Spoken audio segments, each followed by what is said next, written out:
I see you. Good morning, Dr. Rosensweet. Good morning, Carolyn. Good This, morning, sir. this last day of this year, I know. Time flies. sort of an artificial thing, though, when you think about it. I mean, the seasons are more accurate representation of how life really goes. And I do hear the crackle, so we'll have to do some muting. And also, present moment wise, here we are, and And off here we we go. are. And if we live a day at a time, it really 22, 21, 20, 25. The days, what is it? The seasons, they go round and round. Remember that song? I do. I'll sing the whole thing if you want and forget the interview. No, I won't. So I want to welcome you, of course, always, and thank you for your dear, kind time.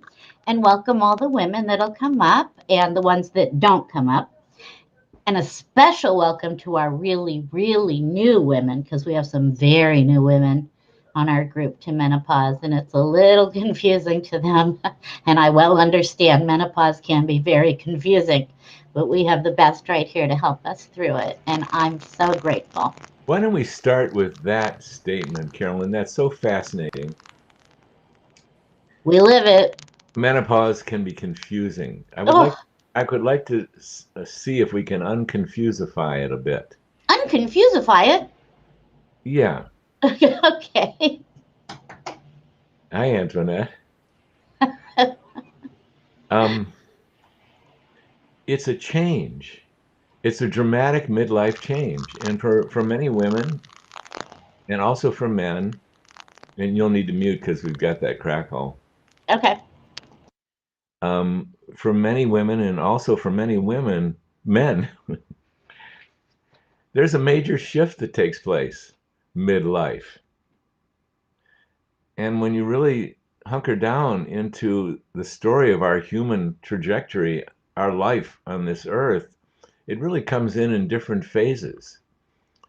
There's the super young, infant, toddler, there's the child, there's the adolescent, there's the young adult, there's the mature adult, hopefully, although that's always an individual matter. How wise and how mature and how proactive is one being to mature. And along comes midlife, and it's different. It's a different life stage. And wouldn't we like it to just be a super smooth transition where we build upon all of our accomplishments up to that time, our 40s, 50s, and just smoothly glide into the next phase? That, I think, is a common expectation, and that is a rare event. And deeper rivers, deeper drums are beating, for us human beings than many of us are aware of. And how nature works, from my perception, is that midlife is a come to reckoning moment. What deep emotional and consciousness and wisdom and life and relationship and communication issues are you moving into midlife that you have not addressed, healed, and resolved? This should be your primary focus because we're not on earth to buy a new car. It runs far deeper than that, or to attend the Super Bowl. I love football, parts of it, not the violent part of it, but I love football. But that's not what we're here for.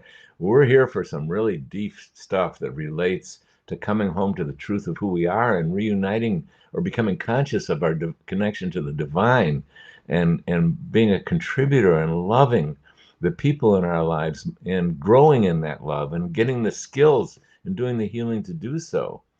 And what we ain't accomplished by midlife, there can be a shakeup. So you can focus on the erratic biology that takes place for women, because it does in most. The hormones, which were relatively constant and smooth and even throughout younger life, and of course that's not always the case. all of a sudden things become really erratic. Higher highs of ovarian hormone production that have ever occurred, and lower lows. And in general, as I've said many times, biologically, a woman's peak ovarian hormone output, and there's 4 ovarian hormones, is in her at age 20 plus or minus 2 years. And from that moment on, those hormone levels are declining. And then there's a precipitous decline that starts occurring midlife. That can be your late 30s. That can even be your early 30s. That can be your 40s. That can be your early 50s. It varies like everything else, woman to woman. When that decline starts happening, it seems like biologically there's an alarm that goes off. Wait a minute, maybe we're not going to be able to produce babies, but we haven't caught up with the fact that when it was primitive times, women didn't live into menopause. They just didn't live that long for the most part, so there was no menopause. You you had babies and you kept having babies. Men didn't live as long as women, for that matter. But as we started having various changes occur that I'm not going to go into, women started living longer. And then the question is it useful to become a grandmother, or is it useful to keep on having babies up until your 90s? No. Many women who've had babies in their 50s realize, whew, sort of wish I could have had them earlier because uh, it seems like I may not have the energy to keep up with these youthful powerhouses. But it all can work out. I'm not trying to comment on that. But when nature senses those hormone levels are dropping, it has a recourse, at least a temporary recourse. It can stimulate the ovary as never before. And it has hormones to stimulate the ovary. FSH and LH, follicle stimulating hormone and luteinizing hormone. And that pituitary gland, it'll put out a burst one day when it says, oh my God, these hormone levels are dropping too low. So it'll put out a burst. And a woman who's used to steady as she goes, hormone levels, all of a sudden gets a burst, but her ovary can't keep up with it. So she gets an abrupt drop. So the pituitary goes, whoa, looks like it's going too low. Let's get another burst. Drop, burst, drop. Erratic, erratic, erratic. It's why we do not test women in the perimenopause, because it depends on what day we test them, what moment in time we test them. We could test them on their trough day, but we know this for certain, that a woman in the perimenopause is low in hormones. Absolutely. She just is. But we don't test because you can get confusing results. So biologically, it's erratic for a lot of women. Some women have a smooth time. Every so often you hear a woman say, hey, menopause is nothing for me. I just stopped having my period and it's smooth. I have concern about these women, by the way, because 75% of women have raucous symptoms that develop in the perimenopause. Raucous, life stopping. You can't sleep. The mood stinks. The libido drops. The energy drops. Hot flashes galore, waking up in the middle of the night. I always think that these women who are intensely symptomatic are the best off that can possibly be, because these women get inspired to reach out for help. Whereas the other women, they don't necessarily. They think, I don't know what's going on with everybody. It's no big deal. Menopause is nothing. It's been a zero for me. But they're still having the same losses that the other women are having, the deep losses that are the most significant thing that takes place when you lose ovarian hormones are the deep losses of muscle, of bone, of vagina, of bladder, of cognition, of arterial health, and on and on and on. You can read about the details in our book, Happy Healthy Hormones, that Carolyn's made available on the ins and outs of menopause. So I am more concerned about the women who are not symptomatic. You think everything's so smooth because in their 80s, they can wind up in adult diapers, canes, walkers, wheelchairs, assisted living, and nursing homes just as easily as the women who have had raucous symptoms. The difference, many women with raucous symptoms, man, they get something done. They do the work that they need to do, which is not easy work at this primitive time in human history. And it is a primitive time, and it's not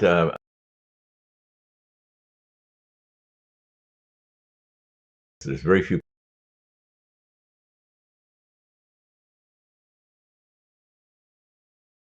Can you hear me? Can you see Now, me, or do we freeze? you're not frozen anymore. You were the whole time, and you went in and out a little bit.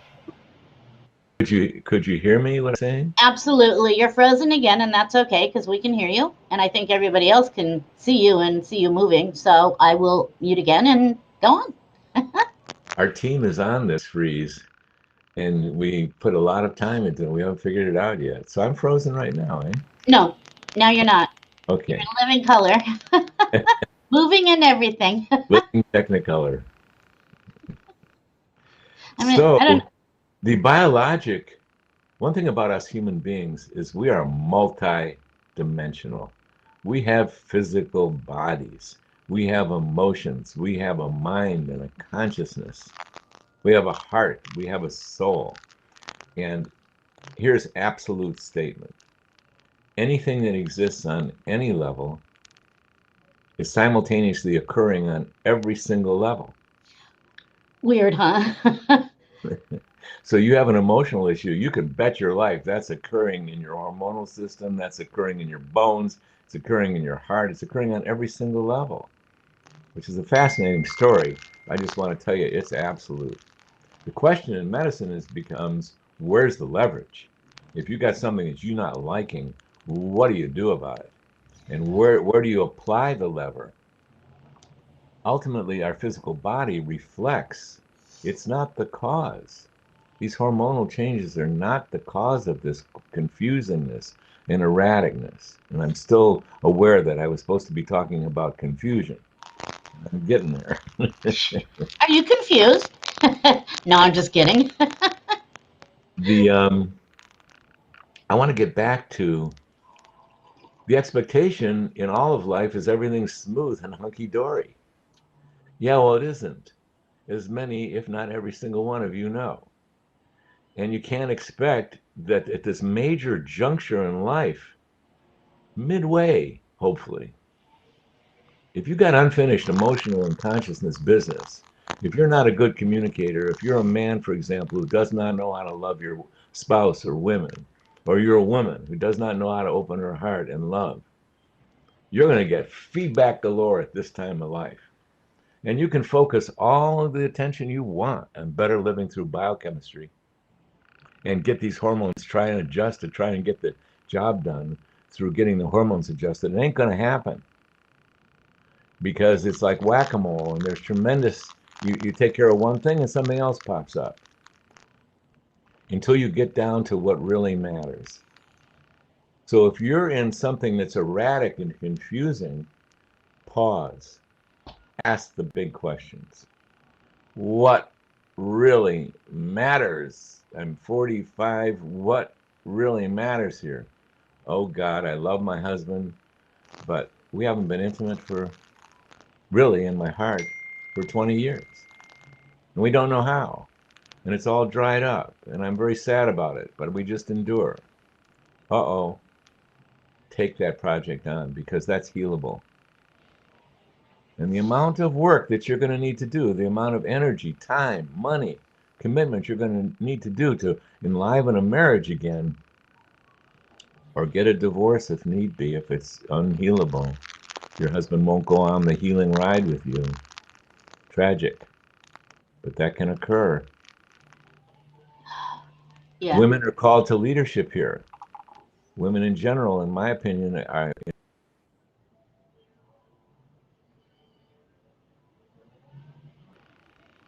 and need to become the leaders. Well, you guys are with me for a second. Hang on. We're going to try and do this computer thing. Hang on.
and we're back.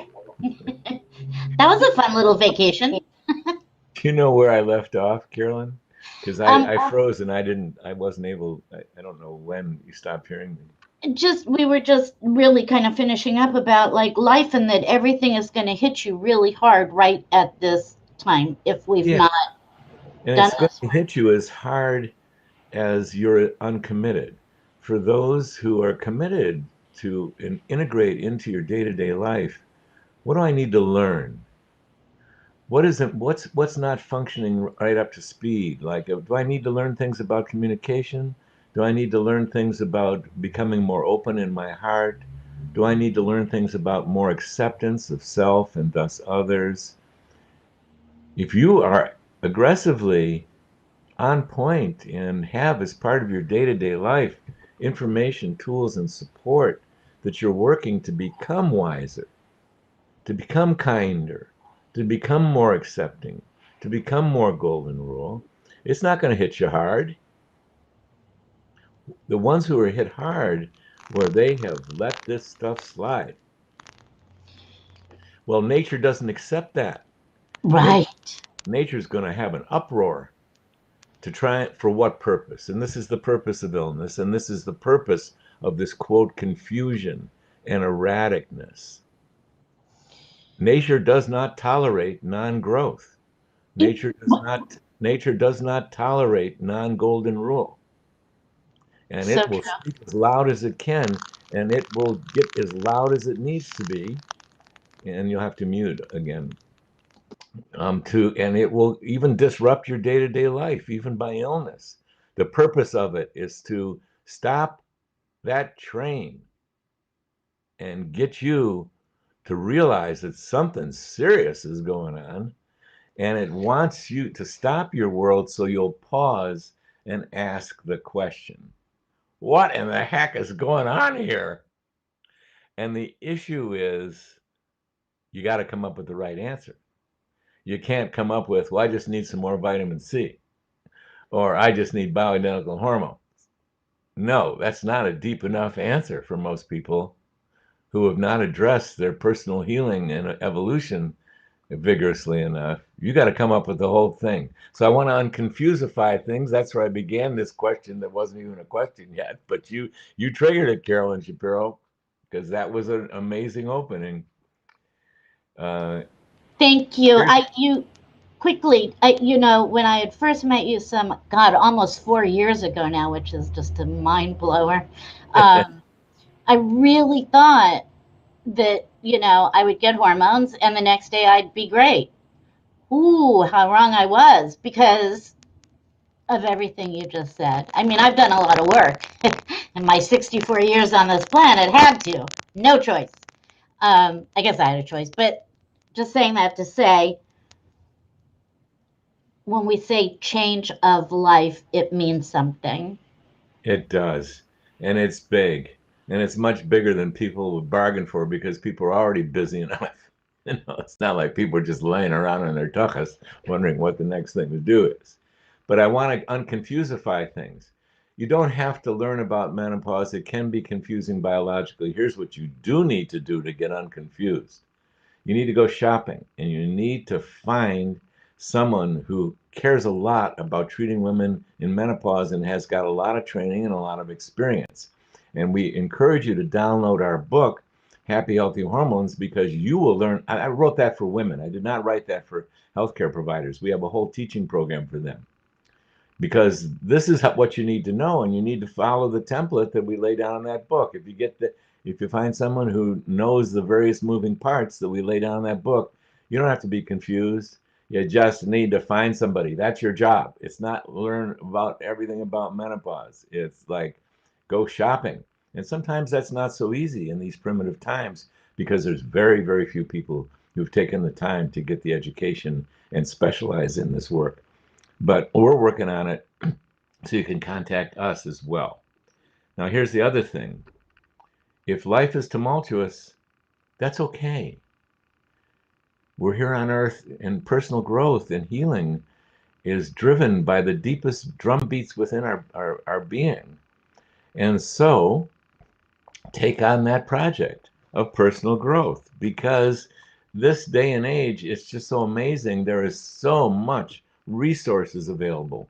There's so many, from local community resources in the term in the form of therapists or groups like AA, or these wonderful community gatherings that you can learn so much, and you can see it, and you can discuss it, and people around you, and you can be guided by people who've been down the rough path themselves and learned a lot. And those are free. And you can go on the internet and you can source so much information and support. It's outrageous. So confusing? It shouldn't be. Let me unconfuse it. Number one, find yourself someone who really knows what they're doing around menopause and get going. And if you find someone that is least willing to prescribe you some hormones, that's a good start. You take our book and you get those prescriptions and you figure out your own individual self. And it isn't that confusing. You got symptoms, you take the hormones, you alleviate those symptoms. And if you're not getting those symptoms alleviated, you don't have the dose or the balance right. You got someone who's prescribing you compounded bioidentical hormones, estrogen and testosterone that you're applying to your skin. You got some tools there. You get some progesterone that you apply to your skin, or you even take progesterone orally. If someone's willing to write you that prescription, you got some tools. Put those tools together with our book, and you'll be able to get going, because you want those hormones. Get them in there. And then why we wrote that book is, every woman is so individual that you can figure yourself out, and then it can improve over the years. You guys, like, there's women who are on Premarin and Prempro, and they did so much better than women who are untreated, or women who are on the patch or gels and oral progesterone. They're going to be doing so much better. And yeah, you got some dose adjusting to do because women are so individual. So don't be confused. Just get those prescriptions or whatever your provider is willing to give you and get going. And get it, download our book and figure out your own self the best as you can. And then state of the art is the menopause method, soon to become Bright. And state of the art pricing is coming off of Bright. Oh yeah, we're just so eager to announce the price. Hopefully we're going to be able to complete this deal, and we'll let you know. You'll all know right away. So get some hormones and get going. Yes, you need the hormones, and there is no doubt about that. If you're in perimenopause or menopause, you need the hormones. And then the other thing is pause and ask yourself, what matters to me? And am I skilled enough, knowledgeable enough? Am I doing the work to improve what matters to me? Well, guess what? My marriage matters to me, but I've gotten hopeless around it. Okay, I'm reaching out. I'm going to stretch. I'm not going to sit around and just feel sad about it. I'm going to reach out to my community, some kind of group like AA. You don't have to be an alcoholic, as far as I understand, to join AA. There's group therapy right there. Or you reach out to the internet and look up things like, what's going on in my marriage that's not going so well? You got a lot of good people out there who know a lot of stuff. For men and women, Beverly D'Angelo's got this phenomenal book called What Women Want Men to Know. Get that book. It's one of 50 or 500 of people who've really cared about what makes relationship work. And you can go deeper and deeper and deeper if you want to into your spiritual growth. So that's simple. Respect that if you're in tumult, if you're in chaos, there's reasons for it. Nature's trying to get your attention. And what does it want?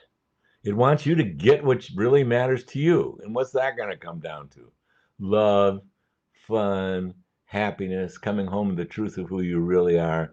And you may need some information, tools, and support, some real genuine commitment to achieve this. And it also wants hormones. So get hormones by hook or by crook and figure it out yourself. Be an active participant. You don't have to be confused. Yes, there's a bunch of faulty knowledge and testing stuff out there. It's a very unusual field in medicine. Internal medicine, orthopedic surgery, neurology, they're standard of care. You can go to almost anyone trained in a residency in any of those specialties around the world, and certainly around the United States and Canada, and you're going to get uniform care. And there's not a lot of controversy on how to treat diabetes. Oh, yes, there's some different opinions, but it's not like menopause.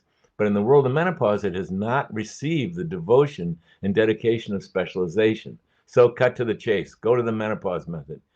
Download our book. This is state of the art, in my humble, non humble opinion. Therefore, you don't have to be confused. You just got to get going. Whoa. Well, we're at the end of the year, Carolyn. Dr. Rosensweet therapy is the best. And I always wish you could have met my sweet father, because he devoted his life to just that, helping people.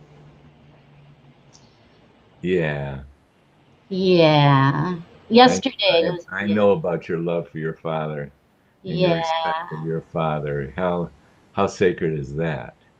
Well, you know someone who knew my father. Two Do people. How weird is that? But he taught me well, and may did I be able. Daryl ever meet your father? Huh? Did your father ever meet and Daryl ever meet? Oh, they did indeed. Ah, precious, precious. Side note, my father never said this to any of my boyfriends. I didn't have a whole million of them, but my father said to Daryl, I like you, and I'm no longer able to care for my baby, and I'm asking you to promise me that you will forevermore. And Daryl said, I promise you I will. I know, right? And yesterday was the anniversary of his death. And so we're celebrating his life, because he was a wonderful man. And you and Dr. Blooming and my dad would have had a good old time. And all the women here would have absolutely benefited, I can promise you. So yes, the end of the year. Thank you, Dr. Rosensweet. You're very, very wise, and we appreciate it for sure. I have these questions. You answered one, and I'm not even going to ask it, but it has to do with what I call troches, because there wasn't an accent, but the troches. What I'm getting from you is that it is okay to take them, while these women are waiting to be with, the Bright program and or menopause method, or however it is they're getting with you, which they do want to do. Very fearful, though, from our last interview. Why don't you go into that? I think we received a very interesting question there. Would you ask that question? I'm not remembering its specifics, but that was. Well, I have the question right here. We spoke of troches. Carolyn, received responses, a lot of them of fear. A woman is about to start on them, and she does not yet have access to anything else, as in your program, but is looking forward to being with you. But she's wondering, oh my, are troches dangerous? I mean, should I not take them and just wait? Yeah, thank you. I love this question. Always blows me away the quality of questions we've had. Oh, Solid. they're Started. crazy, amazing. Number one, the word fear. Unlike hardly any other branch of medicine or health, menopause got an explosion of fear. In 2002, through a medical study that was false and falsely reported and later retracted, very few people have heard about the retraction that the original study committee actually published. Women in menopause and healthcare providers got this explosion of fear, a false statement that women who are on hormones were at greater risk for breast cancer, heart attack, and stroke than women who did not take hormones. Well, that was absolutely false. It was absolutely false in the study itself. Those who read the details of the study, as I did right away, saw this curious statement that women on Premarin had less risk of breast cancer, heart attack, and stroke. They already knew that. And women on Prempro, which was Premarin plus this progestin, I'm not a fan of progestins or Premarin, but women on Prempro had a statistically insignificant increase in risk. Let me tell you what statistically insignificant means in medicine. It doesn't count. There was no increased risk. They never should have published that. It was published by a misogynist. There was a misogynist on that committee. I'm going to call it how I see it. That one of the heads of that committee got this blasted through, and it never should have happened. He had many protests on the committee itself. They said, what are you trying to do? Publish this? This is not this is unpublishable. But he did. And the damage, the body blow to women and healthcare providers, and this is the source of the fear. And by 2006, we knew that there was no increased risk. There wasn't in the beginning. It wasn't statistically significant, but they followed up on these women. And by 2017, the same study committee published in the same journal, Journal of the American Medical Association, that after 18 years of follow-up, there is no increased risk of breast cancer, heart attack, and stroke in women treated with Premarin and Prempro.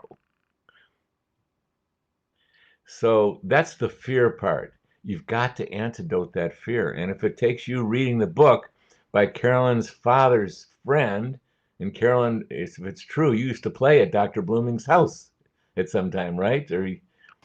Well, sort of. We were kids, and our dads were doctors. We thought everybody's dad was a doctor. I mean, we didn't know, but we spent a lot of time at the temple together, Oh, and yeah. bat mitzvahs and bar mitzvahs and So you saw and Dr. Blooming. Well, Dr. Avram often, Blooming yes. is an oncologist who specialized in treating women with breast cancer. He's a cancer specialist who specialized in it. He's the only cancer specialist I know who's got an ongoing study. And what's his study? Treating women who've had breast cancer and had the breast cancer properly treated with hormones. And he's about, in this upcoming new year, starts in a day or two. He's going to publish again his findings, and this is a multi-year study he's been doing, because Dr. Blooming has written a book called Estrogen Matters, and maybe you'll post a link to it again today. And it is the state-of-the-art, scientifically referenced book that amounts to this. Women who are treated with hormones are at less risk for breast cancer, heart attack, and stroke than women who are not treated. Women who've had breast cancer are at an increased risk for recurrence of that breast cancer, as in contrast to a woman who's never had cancer developing breast cancer. But if those women have had that breast cancer properly treated, they're at less risk for recurrence if they're treated with hormones than if they are not. So I want to address that fear part of the thing. So women on Premarin, and there's been many, many women, because there was 18 million women on Premarin prior to 2002. There's probably about 2 million on non-bioidenticals right now, or 3 million. Those 18 million women, most of them had really good experiences. And some of them were on a little bit of an overdose and some were on underdose. But as I interview the women who are on Premarin, boy, they're grateful. They may want to upgrade to compounded bioidenticals, but I celebrate with them that early on in their career, their gynecologist or their doctor gave them Premarin. Bravo. They're going to fare much better than someone who didn't get hormones. Now, there's been improvements. Everything where people are paying attention, there's improvements. So the pharmaceutical industry has come out with some improvements. Patches, gels. They're nowhere near, in my non-humble opinion, to the state of what compounding pharmacists, in conjunction with basically functional medicine physicians, have developed. Oh no, the degree of individualization that you can get with compounded, and there's 7,500 compounding pharmacies in the United States. The degree of specialization you have with these people who have been so interested in this for so long, since the early 80s, is just phenomenal. So that's why we are heavy recommenders, intense recommenders, passionate recommenders of compounded bioidentical hormone therapy, because you can individualize it and you're dealing with molecules that are identical to the molecules that your ovary used to produce. Now you're so individual, woman to woman, that you take some really fine tuning and that's why I suggest you read our book. At the top of the mountain, in my non-humble opinion, the very best in the entire planet is compounded bioidenticals delivered in these carriers of certified organic oils. Top of the mountain. But between the top of the mountain, the very best that you can possibly do, and zero or Prempro, there's a lot of good stuff out there. That's why I said earlier in this program, get whatever stuff you can get. Are troches ideal? No. But they are hormones and they do work. Why are troches not ideal? Well, when you stick something under the tongue, which is a tradition in medicine, like someone who's having chest pain, there's many people who are carrying around these little teeny bottles of nitroglycerin, and they start getting chest pain. This is serious. That can go on to a heart attack. Well, they pop a little nitroglycerin tablet under their tongue. Why do they pop it under their tongue? Because the absorption is so fast. And that chest pain will go away from many of these people. Do I like sublingual administration when it's the right thing to do? Oh my God, yeah, nitroglycerin. Probably everyone over 60 should have their little bottle of nitroglycerin should they ever have chest pain. I certainly purchased one many years ago. I have never had chest pain, but I'm a doctor. I know what can happen to people. Sublingual. So sublingual is a long-standing tradition. Nitroglycerin is not the only thing that pharmacists and pharmacologists have crafted for delivery of medications. So, however, for hormones, not so good.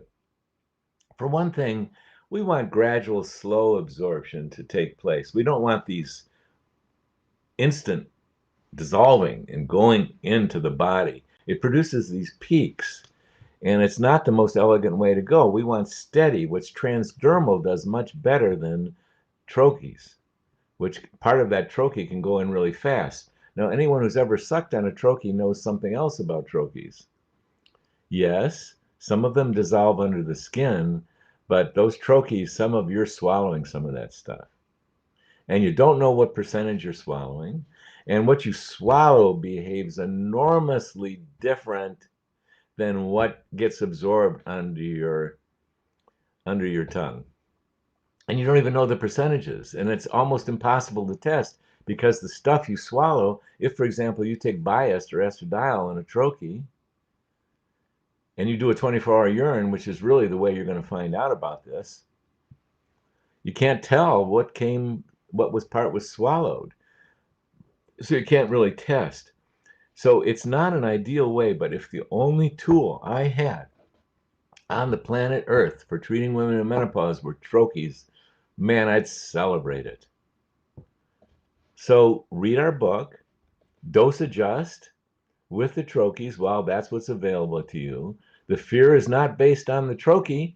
The troche's not going to hurt you. There's very few women, for example, who are going to overdose on any of this stuff. These hormones are so powerful that the largest percentage of women, not all women, you take an overdose, you're not going to like it. You take an overdose of estrogen, you're going to get breast tenderness. Go to our book. We list all those symptoms of overdose. So there's built-in protection, troche, injection, no matter what method of hormone delivery you want to talk about. There's built-in protection for most, but not all women. But most of the time, you're going to hate overdose. You're not going to love underdose, but I want to antidote your fear. Hormones don't cause cancer. Oh, that's quite a statement. Cancer has causes. Woo-hoo, yes, it does. Many of which are identifiable and are chronic, occurring over years of assaults on your physical body and your immune system. And some of them are even mysterious, or try as you may, you can't even uncover the reason. And that's not the important thing. The important thing is to identify it and treat it and get down to the reasons that matter to you. But hormones do not cause cancer. I know that's Dr. R, I'm sorry to interrupt, but two questions did come up that I think apply very well to what you're saying because it's so important. And one is, can you do something for us ladies that cannot have hormones due to breast cancer? I'm struggling. And I just want to say that I did have two breast cancers. I'm going into my fourth year of hormones. And you've said maybe 5 times on this interview that breast cancer is treated properly. Women can do okay on hormones. Yeah, you want to one thing you want to look at is the science. So here you are, and I see this question here. Here you are, you've had breast cancer, and you're in menopause, and you're having the raucous symptoms of no hormones. What in the world is the right thing for you? Well, I have no idea what percentage of trained medical doctors or other healthcare providers that you go to and you say to them, I've had breast cancer, but I'm having horrible menopause symptoms because of the misinformation that spread over the entire earth, misinformation, wrong information, opposite of what was true. You got a lot of providers, this isn't their specialty. They didn't follow up. They're not aware of the retraction of that tremendous terror that was put out on this planet. You're going to hear, oh no, you had breast cancer. You should not take these.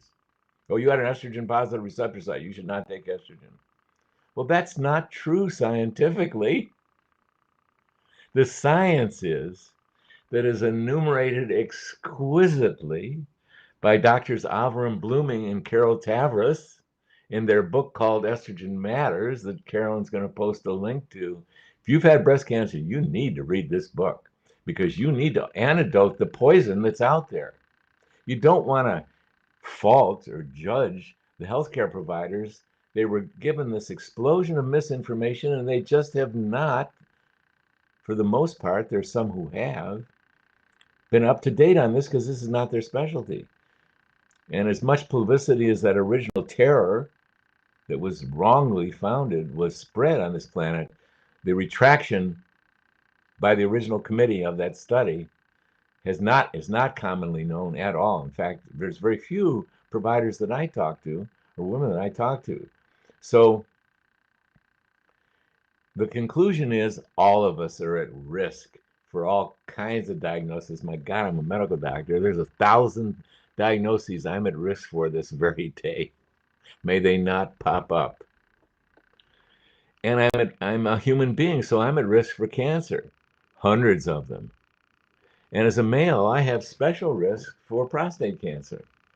And there's reasons why that's so. And women have special risks, far greater today than they were 50 years ago, for breast cancer, uterine cancer, and ovarian cancer. There's reasons why women are at increased risk for this. And it gets down to nutrition, toxicity,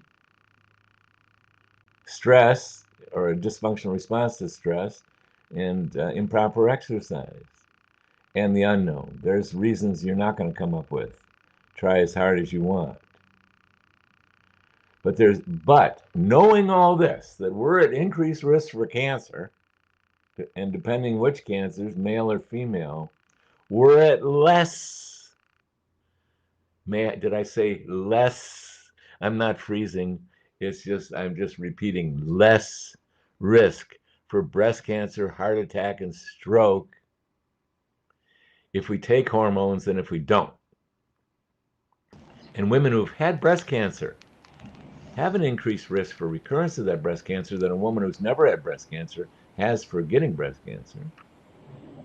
However, science is she's at less risk if she's treated with hormones than if she is not treated with hormones. And then the whole situation about estrogen positive receptor site is a very gray area. Here's the statement I want you to remember. And I've spoken to Dr. Blooming about this personally.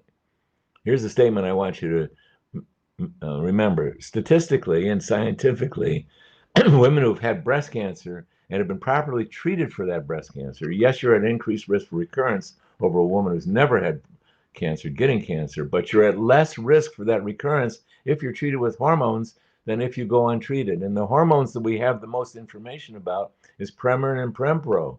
Oy gevalt, these are not my favorite. I love horses. I wish them the very best, but I don't love their urine too much. I can't imagine why. I But happen to love if it. it was the only tool that was available, I'd celebrate it and I would prescribe it night and day. You So know, that's what I yes, want to thank you. clarify for you. Now you're going to have to do the same job that every single woman has in menopause. You simply got to go shopping until you find a healthcare provider who's taken on the specialty of treating women in menopause with compounded bioidentical hormones and really knows a lot and has some experience or is getting mentored. And they will have encountered the retraction. And they will have read Dr. Blooming's book. It's like required reading for anyone who's in this field. And they will know that, yes, you're at risk of recurrence, but you're at less risk of recurrence if we treat you with hormones. And you I can be monitored. apologize. You can be monitored these days between the advances in breast imaging, in mammography and MRIs, and you can be monitored as we do monitor women routinely anyway. So I hope that clarifies it for you. You You need an know, antidote to the wrong information that you and healthcare providers were universally provided with, the poison that was wrong. Even in the original study, it was wrong. They even admitted it in the original studies, statistically insignificant, but no one caught that line except a few of my colleagues did. We discussed it right away in 2002. Said, look at this, what they did. There were so many faults in this study. It was outrageous. It was one of the most poorly designed and mostly one of the most expensive studies of all history. But God knows who designed it because they did not do good science in it. And in the own study itself, it says right there in the study, there was an increased risk, but it was statistically insignificant with Prempro alone, 1.26. That's statistically insignificant. that's 101. I mean, like, Yes, but no one caught it no, because I they not, don't I don't know how understand that's algebra. possible. And the study committee, there was many on that study committee, as Dr. Blooming points out, that really objected to that study getting published. They said, wait a minute, we can't publish something that's statistically insignificant. And crazy insanity still occurs on this primitive time in human history. The leader of that committee already had it published. They had already printed out the JAMA. It already was distributed. It was too late to retract it. And the interviews were being done and it exploded. Oh my God. Like nothing I've ever seen in medicine before. I've never seen anything poison make it out there so severely, so quickly. So anyway, I apologize for interrupting, but I think it's so important. Having had breast cancer myself, dealing with women who have the fear is so real. And that fear can be detrimental as well to ourselves, I believe, as we started this whole interview off talking about. yeah. Yeah. And so, what a Women bummer. with breast cancer or colon cancer or pneumonia or all kinds of diagnoses, these are wake up calls. And the wake up that's needed is how in the world did I get that? What have I not been doing right, living right? What do I need to learn and integrate into my life? This is critical. So you not only do the traditional treatment, which can be very excellent, and especially when a breast cancer is caught early. Oh my God, you almost got 100% chance of total cure. Catch it early. And even when it's not early, there's the treatment it's rough. I appreciate that. But you can heal it. There's many women who've had breast cancer that it's in their rearview mirror. It's been years and years. Yeah, someone's pointing their finger at their very own self. And we treat women in menopause who've had breast cancer. We're more scrupulous. We have our criteria are different. We want to get this one right, but we do it. And also, it's imperative that the women hunkered down. And what stress in their life did they not attend to? And what piece of health stuff that they were being reckless about did they not do? So you want to also address how you got it in the first place, because there's always causes. Right. So isn't it kind of like, if you submerge that beach ball the further down you submerge it via the laws of physics, that thing's going to have to pop up at some point, but it won't be flush with the water. It's going to pop way up high, right? So if we do the work, And continue with your analogy. I would like to understand what you're describing there.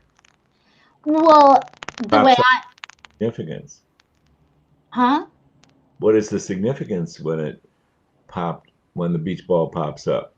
Well, you would want it to kind of like slowly pop up very nicely and peacefully and just be flush with the water and be very happy. Well, it's the pressure that you keep pushing it down and be in denial and everything else. And that beach ball eventually is going to be like, I've had enough. There's too much pressure.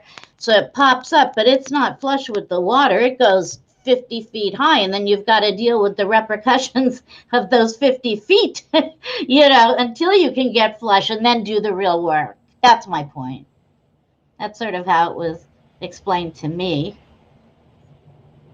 So I'm at 25 feet now. No, I'm kidding. Thank you. I've been able to get to close to flush. Thank you, God. But Kelly says I think we need to address the emotional spiritual, and we did address the emotional spiritual this morning in our interview for sure.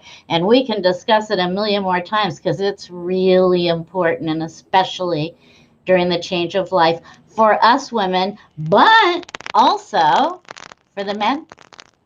Yeah. Huh, Dr. Rosensweet? And addressing the emotional and spiritual is a process. It's a commitment. It requires your time and your energy and very often money. And it requires, oh, look out, folks, courage. Why courage? Because some of the things that are interfering with our health in our life are emotions that have gotten repressed and are being held in and disrupting our biology. Fear, sadness, anger, shame, guilt, emptiness. And if you're going to allow those emotions to come to the surface, and that's how they heal, you become conscious of them and you accept them. The technology is not very sophisticated. I recommend you go to iwonderdoctor.com and check into anxiety and depression. There's some skills there, but this is only some skills. There's a multitude of professionals and mentors and educators and experts in this field. And you do what commitment is, you do what you need to get the job done. That's what commitment is. You don't stick your big toe in and think, "Wow, God, now I'm spiritual. I've done it." No, you commitment is you do whatever it takes to get the job done. And in the world of emotions and healing communication skills and opening up your heart again and joining life itself rather than living in your head and the stories you tell yourself. This is a process. So what will heal you is commitment. That's what nature respects. Nature doesn't require that you become totally enlightened before you're going to heal from breast cancer or anything else. It does not call for that. It's much kinder than that. All it's asking for is commitment. So when you have seriously confusing and life disruptive events take place, what nature wants is to get you to stop and ask, what in the heck is going on here? And it wants you to be committed to what it takes to address what's going on. And invariably, that's what your own emotions, your own mind, your own perception, your own choices, your own skills of being a good human being, that is that's what's called for commitment. You're going to do what it takes to get the job done. So we're talking not about, geez, me suggesting this. We're talking about a process. We're talking about a life commitment. And as Susan is mentioning, get a therapist if you can afford it. Because you get someone who this is what they care about and they're skilled. They're going to help you with this, as in big time. And if you've got a friendly therapist, but you're not quite getting the job done, do what I did. Keep shopping until you find the ones who help you, and then they'll help you as much as you can. Then you move on to the next one because there's all kinds of work to do there. But there's a lot of well-intentioned people who've done their work themselves, so they know the territory they're navigating you into. And boy, it's so, I really agree with you, Susan. God, you can accomplish so much with a therapist that you trust. That's the criteria you need. Absolutely. It You saved stop my and life. you go shopping and you ask yourself these questions after the session. Do I trust this person? And you'll know the answer to that. Yeah, I like talking to them. God, they were so warm and friendly. It really opened me up. I had no trouble revealing the deepest, darkest secrets of my whole life. That's who you're looking for. And they're out there. There's thousands. There's an army of these therapists out there. They've got different names: social workers, health coaches, psychologists, psychiatrists, some psychiatrists. And yeah, so that's one of the criteria, that you feel at home with these people automatically, and you feel like you're safe to reveal whatever's going inside of yourself. That's number one. Here's number two: that they're giving you tools that you can do your own work in the interim between your sessions with them. So you're acquiring information and skills that they're teaching you about how to work with your emotions and your mind and your life choices and your communication. And you get to practice it between your sessions with them. So you've got a multifaceted healing process. You got the gift and power and the acceleration done by the therapist who's the mentor, who's mentoring you, and you're acquiring the information, tools, and support outside of the therapy sessions that you yourself can be working at and improving it and practicing and get really, really good at it. And you can feel it. You can feel it in your heart. You can. Right on, Carolyn. That's It's the so criteria. true. When you found a mechanism of healing in people that's supporting you that are right for you, just like Carolyn said so eloquently right now, you feel it. It is not mysterious. You go, wow, I feel better. That was really profitable and valuable for me. I, I, I understand what healing is from the inside. And lo and behold, I've got an enormously hard stop right now. I need to transfer immediately to another meeting. I wish you all happy, healthy, love filled, fun filled New Year. And These Carolyn, questions I will get to on Tuesday. We had a great, great time today, Dr. R. Thank you so much. Happy New Year to everybody. Tend to your next person. May God bless. And I will talk with anybody on, who wants on the page. And Happy New Year. thanks for everything, Carolyn. Hi to Thank Daryl. you, Dr. R. Hi to Daryl, and thank you to Daryl. You didn't do anything. Not yet. Bye bye Thank now, you. everybody. Bye. See you next year. Yeah.